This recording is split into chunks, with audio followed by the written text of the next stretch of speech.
Сәлеметсіздер ме оқушылар? Бүгін Қазақстан тарих пәнінен өтетін сабақтың тақырыбы орта ғасырлық Қазақстанның экономикалық және мәдени дамуына Ұлы Жібек жолының ықпалы. Оқушылар, бізге осы тақырып 2 сағатқа берілген. Бүгін бірінші сабағын өтеміз. Дәптеріңізді ашып, бүгінгі сабақтың тақырыбын жазып алыңыздар. Зерттеу сұрағы: Ұлы Жібек жолы орта ғасырлық Қазақстанның экономикалық және мәдени дамуына қалай әсер етті? Сабақтың мақсаты Ұлы Жібек жолының қала мәдениетінің дамуына әсерін анықтайсыздар. Көшпелілер мен отырықшылар арасындағы өзара экономикалық байланыстарды саралайсыздар. Ұлы Жібек жолының шаруашылық түрлері мен сәулет өнерінің дамуына әсерін талдайсыздар. Өткен сабақтан сіздер не білесіздер? Ұлы Жібек жолының пайда болуымен, тарихымен таныстыңыздар. Ұлы Жібек жолының халықаралық байланыстардың дамуындағы орнын сараладыңыздар. Оқушылар, ең алдымен білімі сайтын пайдаланып, бүгінгі өтетін тақырыпқа байланысты бейнематериал көретін боласыздар. Ұлы Жібек жолы туралы не білесіңдер? Оның тарихи маңызы қандай болды? Ұлы Жібек жолының қандай маңызды жолдарын білесіңдер?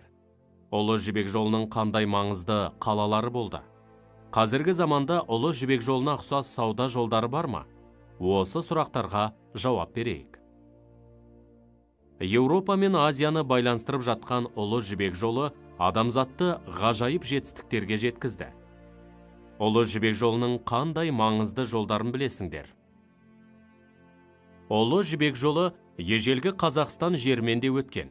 Ең негізгі сауда жолы Тянь-Шань тау сілемдермен Сырдария, Талас, Шу, Іле аңғарлары арқылы Қытайға ұласқан.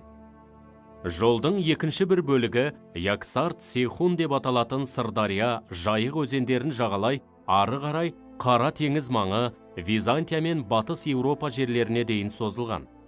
Негізгі күре тамыры орталық Қазақстан далаларына, Сарыарқа мен Ертіске, Алтай мен Монғолияға қарай тарамдалған. Ұлы Жібек жолының қандай маңызды қалалары болды? Осындай жолдардың бойында Испиджаб, Отырар, Түркістан, Тараз, Сауран, Сығанақ, Сарайшық, Жаңакент сияқты ірі қалалар болған. Бұл қалалардың өркендеуіне Ұлы Жібек жолының тигізген әсері зор. Жібек жолы бойындағы ең ірі орталықтардың бірі Испиджаб қаласы болған. Қазіргі кезде орналасқан жері Сайрам ауылының оңтүстік батысында, Шымкент қаласынан 12 километр жерде. Қала аса ірі әкімшілік және ірі сауда орталығы ретінде де мәлім.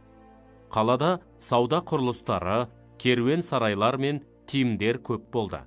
Испиджабтан басқа жерлерге ақ маталар, қару-жарақ, семсерлер, мыс пен темір жеткізіліп тұрды.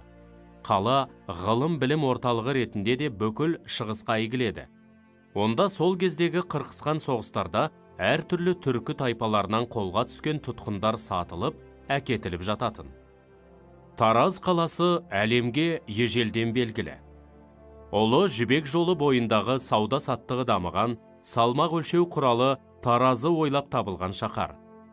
Талас өзенінің жағасына салынған қала алғашында Талас, кейіннен Тараз аталған. 568 жылы түркі қағаны Византия императоры 2 Юстинианның стратегі Земарх бастап келген елшілікті осы қалада қабылдаған. Қаланы Көпестер қаласы деп атаған. Суяб қаласы. Бұл қаланы керуен жолдың 2 тармағы да басып өткен. Суяб қаласының іргесі 5 ғасырда қаланып, 10-12 ғасырларға дейін саяси орталық ретінде өмір сүрген. Түркі, батыс түркі, түргеш, қарлық қағанаттарының орталығы болып, оның атақ даңқы да дәл осы ғасырларда бүкіл батыс пен шығысқа мәлім болды. Керуен жолы үстіндегі қалалардың ірісі Отырар, Фараб қаласы болған. Отырар орта ғасырлық ұлы ойшыл Әбу Насыр әл-Фараби туған аймақ. Отырар орнында елді мекеннің пайда болуы біздің дәуіріміздің 1 ғасырларына сәйкес келеді. Отырар 1219 жылы Шыңғыс ханның шапқыншылығынан қирағанымен қайта түлеп, 13 ғасырдың ортасында батыс пен шығыс арасында жолда орналасқан ірі сауда орталығына айналды. Қазіргі заманда Ұлы Жібек жолына ұқсас сауда жолдары бар ма? Ұлы Жібек жолының қазіргі жалғасы Батыс Еуропа, Батыс Қытай транзиттік магистралі. Бұл магистральды салу идеясының авторы тұңғыш президент Нұрсұлтан Назарбаев. Бұл магистраль Санкт-Петербург қаласынан басталып, Ұлы Жібек жолының бойында жатқан Қазақ даласын көктей өтіп, Қорғас кеден бекетінен Қытай асады.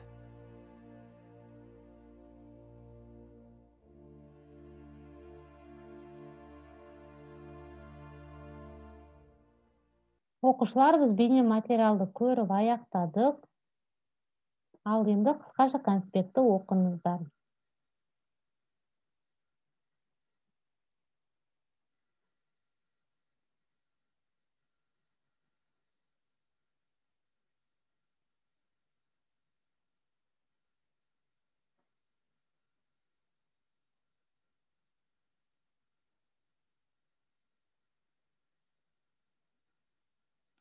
Оқушылар, егер сіздер қысқаша конспекті оқып болсаңыздар, тапсырма орындайық. Бірінші тапсырма: Ұлы Жібек жолы бойында орналасқан қалаларды белгілеңіздер.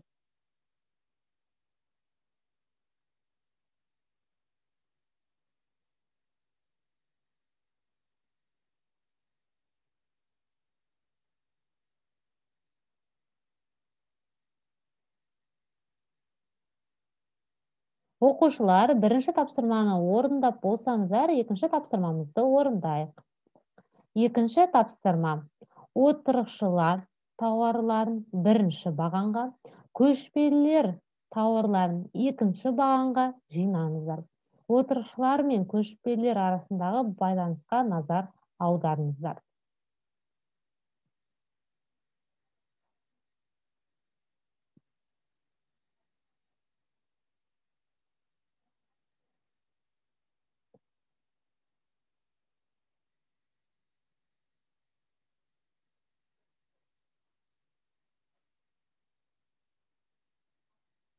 Оқушылар, егер сіздер тапсырмаларды орындап болсаңыздар, бүгінгі біздің сабақ аяқталды. Сау болыңыздар.